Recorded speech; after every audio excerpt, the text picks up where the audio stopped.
इसके बारे में पूरा देश बात कर रहा है और ये तस्वीर है प्रधानमंत्री नरेंद्र मोदी और राहुल गांधी की, जिसमें दोनों नेताओं ने औपचारिक रूप से पहली बार लोकसभा में एक दूसरे के साथ हाथ मिलाया और इस हैंडशेक की पूरे देश में चर्चा हो रही है।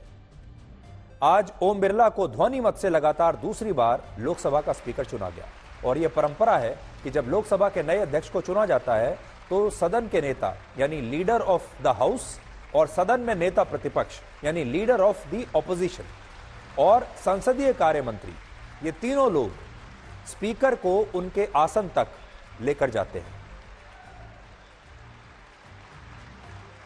और क्योंकि इस बार भी सदन के नेता प्रधानमंत्री नरेंद्र मोदी हैं और सदन में नेता प्रतिपक्ष राहुल गांधी को बनाया गया है, इसलिए प्रधानमंत्री मोदी और राहुल गांधी ने आज पहली बार औपचारिक रूप से पहले एक दूसरे के साथ हाथ मिलाया और फिर ये दोनों ही लोग ओम बिरला को स्पीकर के आसन तक लेकर गए। आप पहले एक बार तस्वीर देखिए और ये तस्वीरें आप पहली बार देख रहे होंगे, देखिए बड़ी स्क्रीन पर।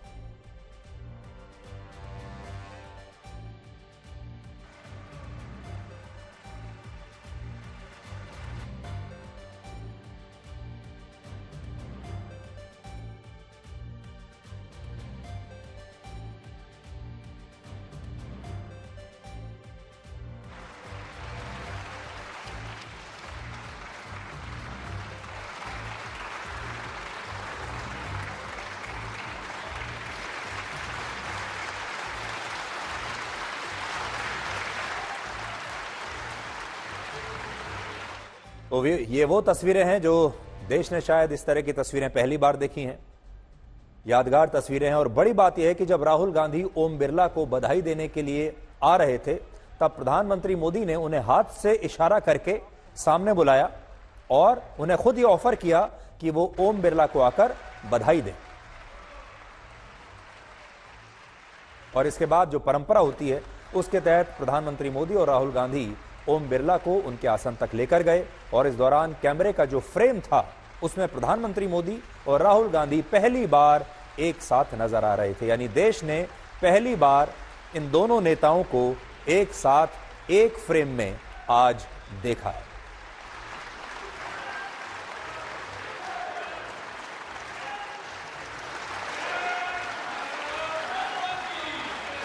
आपके चेयर है, आप संभालें प्लीज।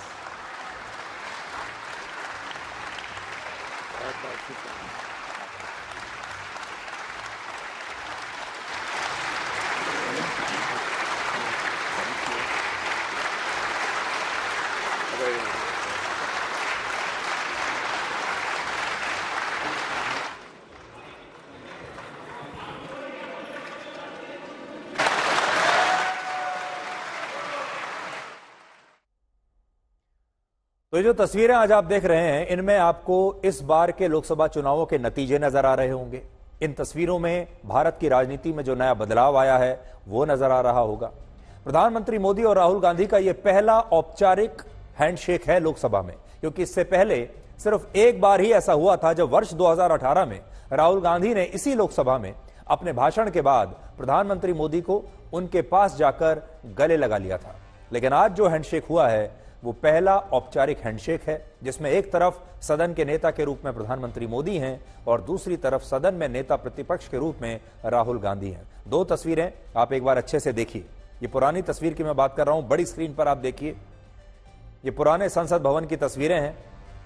2018 में राहुल गांधी ने अपना भाषण शुरू किया था और प्रधानमंत्री मोदी को कुछ इस तरह गले लगा लिया था। लेकिन यह सब अनौपचारिक रूप से हो रहा था। औपचारिक रूप से आज संसद में इन दोनों नेताओं ने एक दूसरे के साथ हाथ मिलाया है। आज बहुत सारे लोग ये भी कह रहे हैं कि राहुल गांधी नेता प्रतिपक्ष बन गए हैं, इसलिए प्रधानमंत्री को उन्हें अपने साथ रखना मजबूरी है।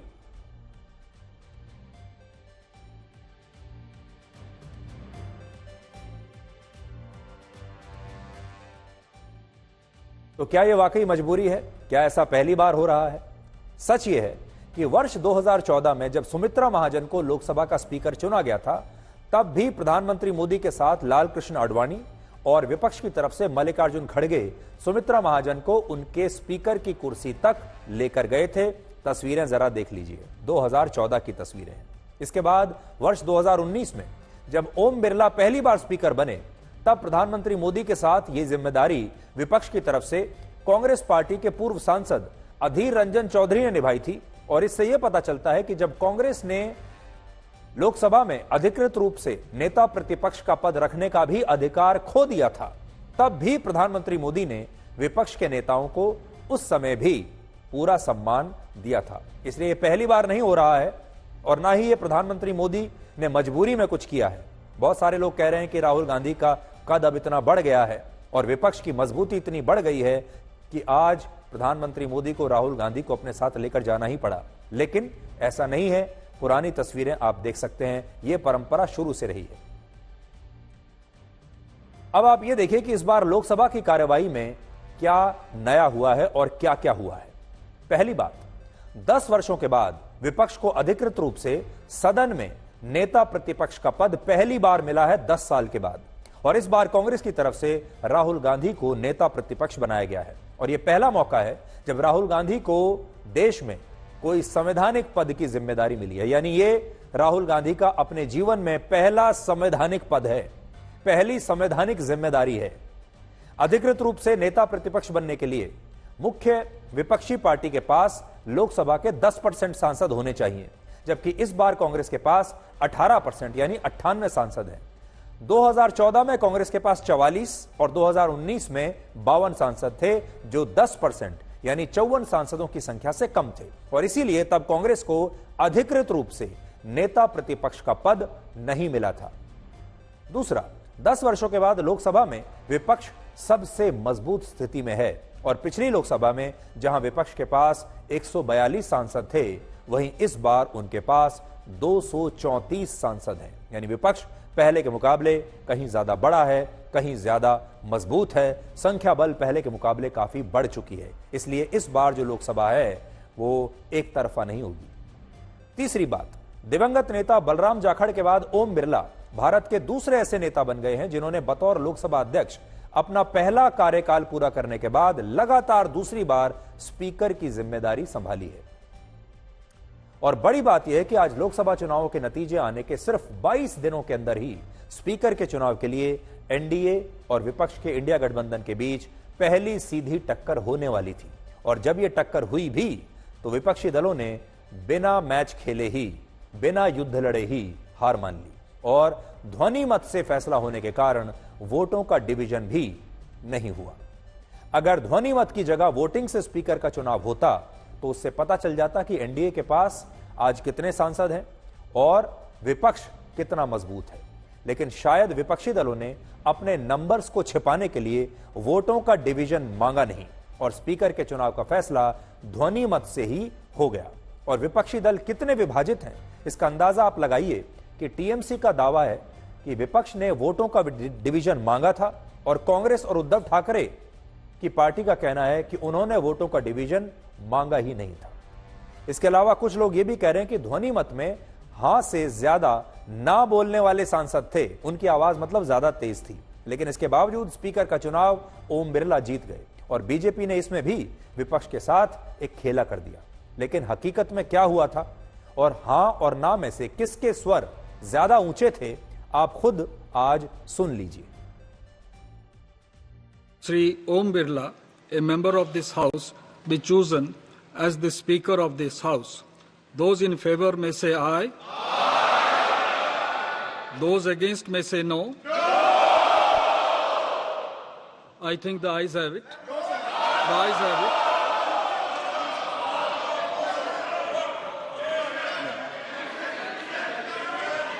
The motion is adopted.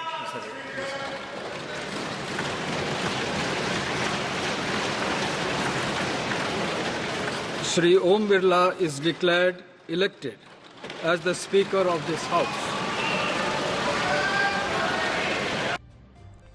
तो आज वैसे तो वोटिंग होनी थी और जब वोटिंग होती तो पता चल जाता कि प्रधानमंत्री मोदी की टीम के पास कितने वोट हैं और राहुल गांधी की टीम के पास कितने हैं।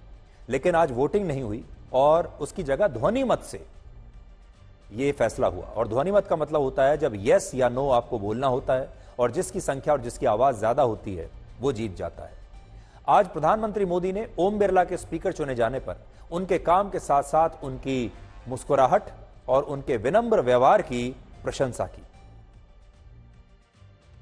हम सबका विश्वास है कि आप आने वाले 5 साल हम सबका मार्गदर्शन भी करेंगे और देश की आशा अपेक्षाएं पूर्ण करने के लिए ये सदन अपना दायित्व निभाने में आपकी बहुत बड़ी भूमिका रहेगी।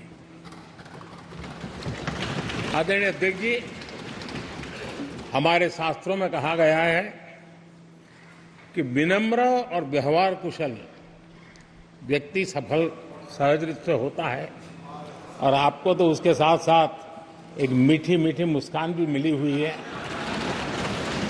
आपके चेहरे को ये मीठी मीठी मुस्कान पूरे सदन को भी प्रसन्न रखती है। गत 20 साल का एक ऐसा कालखंड रहा है कि ज्यादातर स्पीकर या तो उसके बाद चुनाव नहीं लड़े हैं या तो जीत करके नहीं आए हैं। आप समझ सकते हैं कि स्पीकर का काम कितना कठिन है कि उसके लिए दोबारा जीतना मुश्किल हो जाता है, लेकिन आप जीत करके आए हैं, इसके लिए एक नया इतिहास आपने गढ़ा। आदरणीय अध्यक्ष जी, इस सदन में ज्यादातर हमारे सभी माननीय सांसद आपसे परिचित हैं, आपके जीवन से भी परिचित हैं। और पिछली बार मैंने इस सदन में आपके संबंध में काफी कुछ बातें रखी भी थी और मैं आज उसको दोहराना नहीं चाहता हूं, लेकिन मैं एक सांसद के रूप में और हम सभी सांसद के रूप में आप जिस प्रकार से एक सांसद के नाते काम करते हैं, ये भी जानने योग्य है और बहुत कुछ सीखने योग्य है। मुझे विश्वास है कि आपकी कार्यशैली एज ए सांसद भी हमारे जो फर्स्ट टाइमर सांसद हैं, हमारे युवा सांसद हैं, उनको जरूर प्रेरणा देगी। वैसे तो लोकसभा का जो स्पीकर होता है उसकी जिम्मेदारी स्कूल के प्रिंसिपल जैसी होती है और आपने भी देखा होगा प्रिंसिपल अगर स्कूल के हों या कॉलेज के हों, ज्यादातर अगर उन्हें सख्त तो होना ही पड़ता है और सख्त प्रिंसिपल अक्सर लोकप्रिय नहीं होते हैं। लेकिन ओम बिरला के बारे में कुछ बातें जो प्रधानमंत्री मोदी ने कही वो बिल्कुल सही हैं। सबसे बड़ी बात तो यह है कि ओम बिरला एक ऐसे पद पर बैठे हैं जहां बहुत बार सख्त फैसले लेने पड़ते हैं, सांसदों को अनुशासित करना पड़ता है, ऐसे फैसले लेने पड़ते हैं जो सबको पसंद नहीं आते, लेकिन इसके बावजूद ओम बिरला हमेशा विनम्र बने रहते हैं। उनकी सबसे खासियत यह है कि वो कभी आपको गुस्से में नहीं दिखाई देंगे, हमेशा विनम्रता से अपनी बात कहते हैं और बहुत डिप्लोमेटिक हैं, सबके साथ बनाकर सबको अपने साथ लेकर चलते हैं। इसीलिए वो सबसे लोकप्रिय लोकसभा अध्यक्षों में से एक हैं और कई बार जब वो अपने उस आसन पर बैठते हैं, अगर वो डांटते भी हैं किसी को तो डांटते भी हैं मुस्कुराते हुए, यानी उस समय भी समझ में नहीं आता कि वो मुस्कुराकर कुछ बात कर रहे हैं या किसी को डांट रहे हैं। इसलिए ओम बिरला जैसे जो लोग होते हैं वो बड़े दुर्लभ होते हैं, उनकी जो क्वालिटी है, और इसीलिए लोकसभा में वो इतने लोकप्रिय हैं और अब उन्हें ये दूसरा कार्यकाल उनका मिला है। इस बार के चुनाव में बीजेपी को पूर्ण बहुमत तो नहीं मिला और प्रधानमंत्री मोदी पहली बार गठबंधन की सरकार चला रहे हैं, इसलिए बहुत सारे लोगों को लगा था कि अब वो बदल जाएंगे, उनके व्यवहार में बहुत बदलाव आ जाएगा। लेकिन इसके बावजूद प्रधानमंत्री मोदी ने पूरे देश को अभी तक जो दिखाया है वो ये है कि वो वही हैं, वैसे ही हैं, उनके तेवर वही हैं, उनके फैसले वही हैं, उनका सरकार चलाने का स्टाइल वही है और उन्होंने कुछ भी बदला नहीं है। बड़ी बात जो आपको आज नोट करने की है वो ये कि ना तो प्रधानमंत्री मोदी के अंदर कोई बदलाव आया और ना ही उनकी सरकार में कोई बदलाव आया। आप देख सकते हैं कि एनडीए के मंत्रिमंडल का चुनाव हो, पहले के पहले सारे जितने मंत्री जहां जहां थे सब वैसे ही आ गए। स्पीकर का चुनाव हो, स्पीकर भी पुराने वाले आ गए। राष्ट्रीय सुरक्षा सलाहकार के लिए वही अजीत डोवाल का चुनाव हुआ और जितनी भी तमाम जो दूसरी बड़ी नियुक्तियां हैं तमाम फैसलों में यही दिखाई देता है कि अब भी इस गठबंधन की सरकार में जो रिमोट कंट्रोल है वो पूरी तरह से प्रधानमंत्री मोदी के हाथ में है और असली बॉस अभी भी वही हैं, क्योंकि उन्होंने इस सरकार में भी कोई बदलाव नहीं किया है और सरकार चलाने का उनका मिजाज वैसा ही है जैसा पिछले 10 वर्षों में रहा है। यानी जब उनके पास 303 सीटें थीं तब भी वो ऐसे ही सरकार चलाते थे और जब उनके पास 240 सीटें हैं तब भी ऐसे ही सरकार चला रहे हैं। और आज भी 240 सीटों में बीजेपी की वही 303 सीटों वाली सरकार आपको वैसे के वैसे जस का तस वैसे के वैसे ही आ गई है।